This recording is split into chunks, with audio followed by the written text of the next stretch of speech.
All right, Rippers. Good to have you back. I hope you're having a good Friday. I hope you have a fantastic weekend, and I hope you guys are all doing the things you need to be doing, right?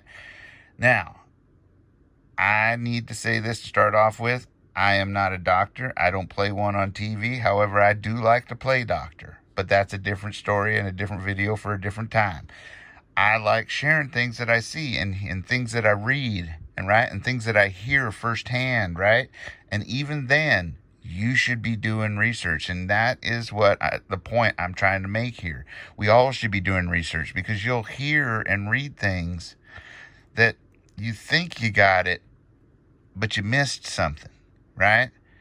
And right now, that's even harder than ever because there's a lot of misinformation and disinformation and manipulation and propaganda. And there's some other people playing an agenda that we're not a part of, and we don't get to play patty cakes with them. But we can be smarter than that and really think about what's being said and really look for the truth and come together and say, we don't want to play this game. We're done. So that being said, I'm going to say that this is fair use from Brighteon here. I'm going to use it as fair use. I want you to listen to this and listen carefully, right? I'm going to think you're going to miss something, but I'm going to help you see it. 1 second. Your COVID-19 vaccine, you're going to want to listen to this. The Red Cross says anyone who has received their COVID-19 vaccine cannot donate convalescent plasma to help other COVID-19 patients in hospitals. That plasma is made up of antibodies from people who have recovered from the virus, but the vaccine wipes out those antibodies. Now, did you hear that? Now, I know what part you did hear. You heard the part about the jab wiping out the antibodies that are needed in the plasma for the convalescent plasma. But that's not the most important part here. Nope. What the most important part here is the fact that they said that the antibodies they want are from people that were already infected. Go back and listen to it. You'll see. And that doesn't make sense for a couple reasons. Why would somebody get the jab if they've already got the antibody? And why is it that the Red Cross only wants antibodies from somebody who's been infected and gotten over it over somebody that has gotten the jab, right? See, to me, I would think as a normal person, that means, well, it's because the natural way is the better way. And in fact, that's the way that the CDC and the WHO once had it written up. But that's another thing. You saw that video already. Now, I want you guys to see what the Red Cross actually says. Hold on.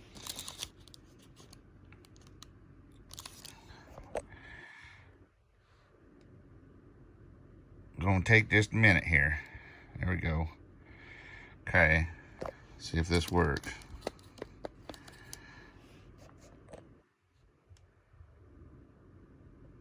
Oh, why she keep coming up? Nobody wants to see her. You're hogging the time already.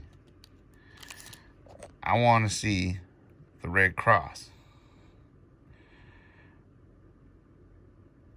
Oh, you such a hog. She's hogging my video. Stop it. There we go. That's what I want to see. Now, what we got here. Answers to the most common questions from the Red Cross, right? So we're going to go down here to the section that deals with this. And there's some other good questions in here you really should read. Now, what we've got here is, I've heard claims that the Red Cross refuses to accept convalescent plasma from individuals who have received the COOF jab because it wipes out any antibodies. Is this true? And it says, there are claims circulating that incorrectly state that the Red Cross will not be accepting convalescent plasma donations from those who have received the COVID-19 jab. Because the jab wipes out the antibodies, making the convalescent plasma ineffective in treating the COOF patients. This is not accurate. Due to a decline in hospital demand and because the Red Cross and our industry partners have been able to build a sufficient supply of convalescent plasma to meet the foreseeable needs of the COOF patients and the Red Cross, stopped collecting convalescent plasma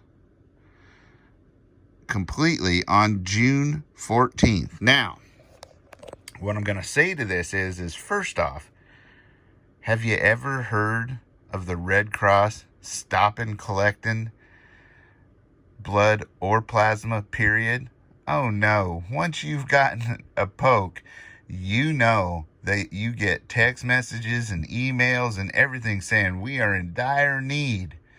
And you're telling me for the foreseeable future that they've got all the convalescent plasma they need, right? I don't buy it. Because with the numbers going up, wouldn't it make sense that more and more people who are convalescent might need a plasma transfusion with antibodies in it from somebody who's recovered from it, right? And it doesn't say anything to address the fact of if that's why they stopped. All it says is they stopped because of demand, not because of what the original question was, you see? So that doesn't make very much sense at all. They're going to need it in the future. They couldn't possibly have saved up enough. Plus, isn't things like blood plasma and blood something that has an expiration date, right? To me, this seems like a little bit of a slippery way of dealing with this question, because it doesn't make sense in a lot of ways. One, it seems like they're really looking for people who have a natural immune response in their blood in order to treat convalescent patients. And they're saying that they've gotten all of that they need. And why would they say that? Because they know the intended goal for the future is everybody to be jabbed, which means there will be no effective natural immunity out there in blood plasma, right? I could be wrong. That's just my opinion. Now, stay tuned for the next video, because I'm going to show you where they actually state that quite possibly, in fact, a couple places that actually state that quite possibly the natural immune response is better by many times than the jab response, being the immune type, right? So, you guys, I appreciate your support. Please keep it up. Be liking, sharing, subscribing, right? Especially sharing. Get the word out there. If you feel like you can help out more than that, well, I have a PayPal, but I don't mention it much. But it certainly will be put to good use on this channel to get more high tech than this, hopefully, in the coming future. So that being said, until next time, stay safe, stay secure, always be aware of your surroundings, and be getting prepared and ready for anything that may come your way. Adios.